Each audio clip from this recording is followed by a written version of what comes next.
दूसरे दिन की बैठक मंगलवार को बेंगलुरु में हुई। 2024 के आम चुनाव में भाजपा को हराने के लिए विपक्ष के 26 दल एक साथ आए हैं। बैठक में विपक्षी दलों के गठबंधन का नाम इंडिया तय किया गया है। इसका full form Indian national development inclusive alliance है।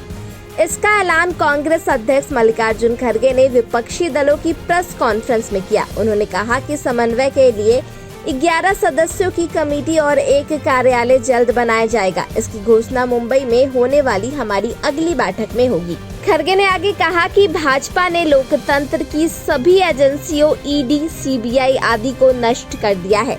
हमारे बीच राजनीतिक भेद है, लेकिन हम देश को बचाने के लिए साथ आए हैं। इससे पहले हम पटना में मिले थे, जहां 16 पार्टियां मौजूद थी। आज की बैठक में 26 पार्टियों ने हिस्सा लिया है। ये देखकर एनडीए 36 पार्टियों के साथ बैठक कर रही है। मुझे नहीं पता कि वो कौन सी पार्टियां हैं, ये रजिस्टर है भी या नहीं। सारी मीडिया पर मोदी का कब्जा है। ऐसा पहले कभी नहीं देखा गया था कि मीडिया हमारे खिलाफ इतनी शत्रुतापूर्ण है। आज हम यहाँ अपने हित के लिए नहीं बल्कि देश को बचाने के लिए एकत्रित हुए हैं। हमारा लक्ष्य है कि हम भारत की नाकामियों को उजागर करें। मैं खुश हूँ कि राहुल, ममता सब सहमत हैं। 2024 में साथ लड़ेंगे और ग्रेट रिजल्ट लाएंगे। गठबंधन को लीड कौन करेगा, फेस कौन होगा, इस सवाल के जवाब में खड़गे बोले कि अभी कोऑर्डिनेशन कमेटी बन रही है। मुंबई की बैठक में 11 नाम तय होंगे। आगे की जानकारी तभी मिल सकती है। खड़गे के बाद पश्चिम बंगाल की सीएम ममता बनर्जी बोली। उन्होंने कहा कि देश में दलित, हिंदू, मुसलमान हर किसी की जिंदगी खतरे में है।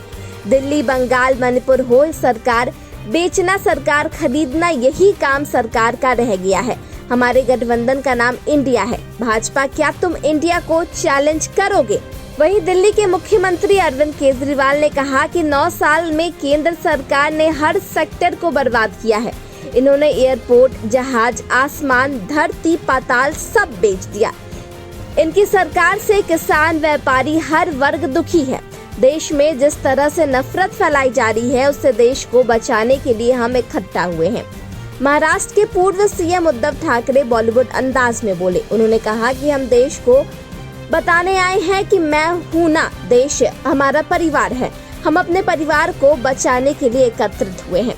वहीं राहुल गांधी ने कहा कि आज देश की आवाज को दबाया जा रहा है। इंडिया नाम इसलिए चुना गया क्योंकि लड़ाई एनडीए और इंडिया के बीच में है, मोदी और इंडिया के बीच में है। आपको पता है, जब कोई इंडिया के खिलाफ खड़ा होता है तो जीत किसकी होती है? भारत के विचार पर हमला हो रहा है। ये हमला बीजेपी कर रही है। बेरोजगारी बढ़ रही है। अरबपतियों का फायदा हो रहा है, जो मोदी के करीबी हैं। इससे पहले बैठक में शामिल राष्ट्रीय जनता दल ने ट्वीट किया था कि विपक्षी दलों का गठबंधन भारत का प्रतिबिंब है। आरजेडी ने इसके साथ लिखा था कि अब प्रधानमंत्री मोदी को इंडिया कहने में भी पीड़ा होगी। टीएमसी सांसद ने भी ट्वीट किया कि चक दे इंडिया। वहीं कांग्रेस सांसद मनिकम टैगोर ने लिखा कि इंडिया जीतेगी। आपको ये भी बताते चले कि मुख्यमंत्री नीतीश कुमार, लालू यादव और डिप्टी सीएम तेजस्वी यादव विपक्षी एकता की प्रेस कॉन्फ्रेंस में पहले ही निकल गए। इसके लिए बिहार के पूर्व डिप्टी सीएम सुशील मोदी ने ट्वीट किया, नीतीश और लालू प्रेस कॉन्फ्रेंस में बिना भाग लिए क्यों निकल गए? कहीं संयोजक नहीं बनने से नाराज तो नहीं हो गए? दूसरी ओर केंद्रीय मंत्री अश्विनी चौबे ने भी ट्वीट कर कहा है, सुना है कि बिहार के महागठबंधन के बड़े बड़े भूपति बेंगलुरु से पहले ही निकल गए। दुल्हा तय नहीं हुआ, फूफा लोग पहले ही नाराज हो गए। वहीं पटना में भी 23 जून को विपक्षी एकता की बैठक के बाद आयोजित प्रेस कॉन्फ्रेंस से पहले दिल्ली के सीएम अरविंद केजरीवाल और तमिलनाडु के सीएम एमके स्टालिन निकल गए थे।